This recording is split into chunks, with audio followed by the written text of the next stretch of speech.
JavaBurn is a powdered supplement mix marketed toward weight loss, but does it actually work and how effective is it? Let's analyze it to see if it's worth your money, see if we can replicate it with a cheaper alternative, and give it an overall rating.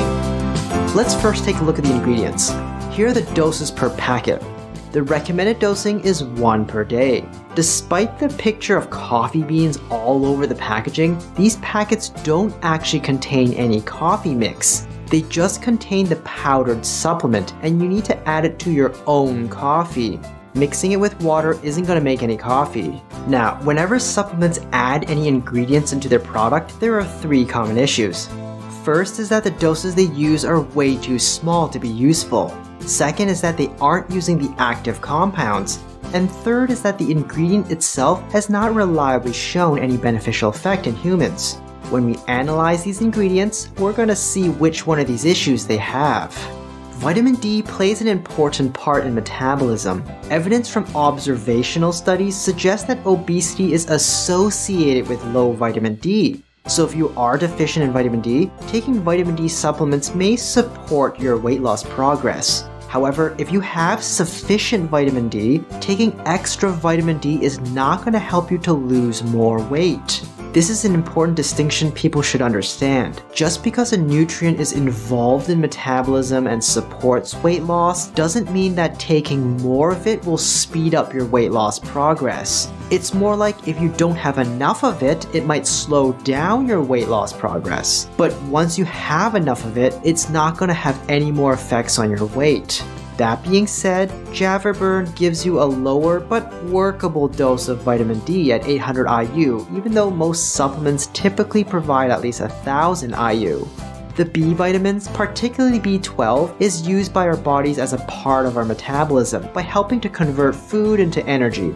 Just like vitamin D, supplementing with additional B vitamins doesn't help people to lose more weight, although deficiencies in those vitamins can make it more difficult for your body to burn fat and slow down your weight loss. Some diets, like vegetarian and vegan diets, often supplement B12 since those diets are naturally low in them. However, the B vitamin doses provided in JavaBurn are hardly useful.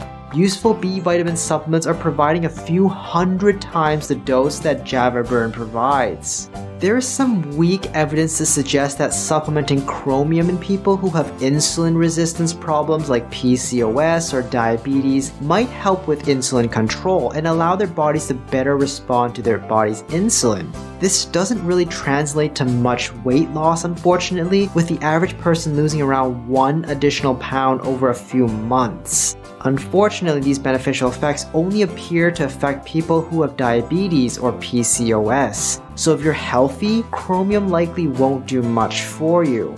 Also, the doses in JavaBurn are too low to be useful, so it's not going to help even if you have diabetes or PCOS. The benefits of green tea and green coffee for weight loss are mostly due to the caffeine content, helping to improve exercise and increase physical activity. However, if we go by all the listed ingredients on the label, the actual caffeine content in JavaBurn is likely very low, since the green tea and green coffee extracts in JavaBurn are not refined, and the doses are so low. The other benefits of green tea and green coffee beyond the caffeine, like having anti-inflammatory or antioxidant properties, really depend on specific compounds found in these extracts. For you to be able to get these benefits, supplements need to purify those specific compounds. For example, green tea has a specific compound called epigallocatechin gallate, or simply EGCG, which is believed to provide the beneficial effects of green tea.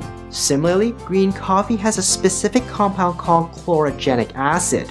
JavaBurn does not purify these extracts, so you're likely not getting much EGCG or chlorogenic acid at all. I've talked about the benefits of these specific compounds in separate videos before, and I'll leave them down below in the description if you're interested.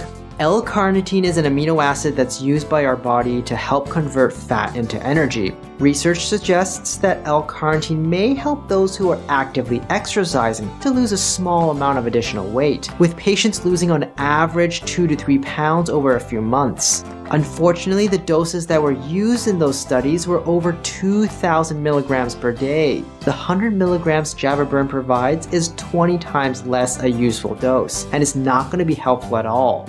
L-theanine is another amino acid that's often used to help support cognition and improve wakefulness. It's not expected to do anything for weight loss, but may support your efforts to exercise more and burn more calories through exercise. You're probably not going to get this effect from JavaBurn since the dosing again is a little too low.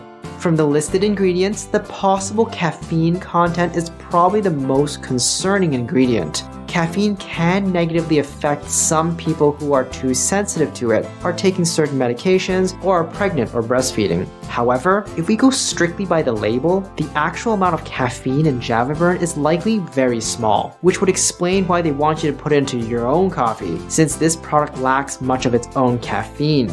The crude green tea and green coffee extracts found in JavaBurn don't provide much of anything beneficial for weight loss, including caffeine. So even though the pictures of coffee beans all over the packaging would suggest you should watch out for the caffeine stimulation in JavaBurn, I don't think there's actually enough caffeine in there to cause problems, or to do much of anything for most people.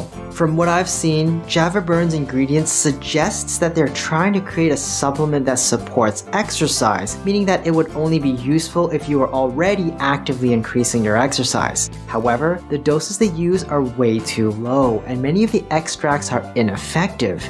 They seem to indirectly recognize that it's useless by telling you to combine it with a coffee, which might actually help some people exercise more. The coffee, that is, not the supplement. Mixing this into the coffee is not likely going to make the coffee any more effective for your weight loss, nor benefit your exercise. And I highly doubt it's going to improve the taste, because vitamin B6 has this nasty, salty, bitter taste to it if you've ever tasted vitamin B6 dissolved in liquid before.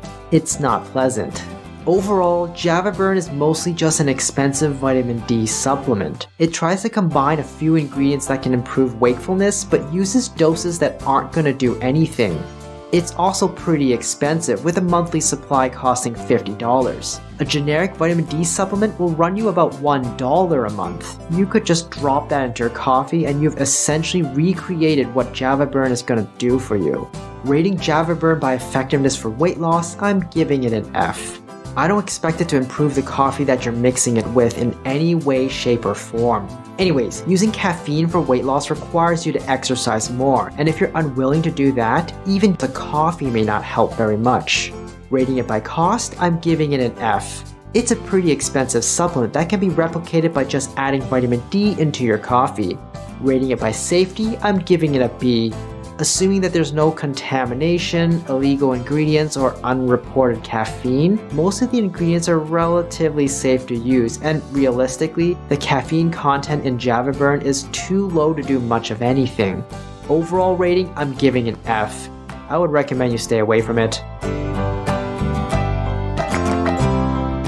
Hi, I'm Dr. Brian Young. Do you think it's worth it? Let me know in the comments down below. And if you found this video helpful, please subscribe to the channel and leave me a like. Hit the notification bell if you want to stay up to date, and share this video with someone you know can use the info. Thanks for watching. If you found this review helpful, make sure to hit the like button and subscribe to our channel for more health and wellness insights. Have you tried JavaBurn?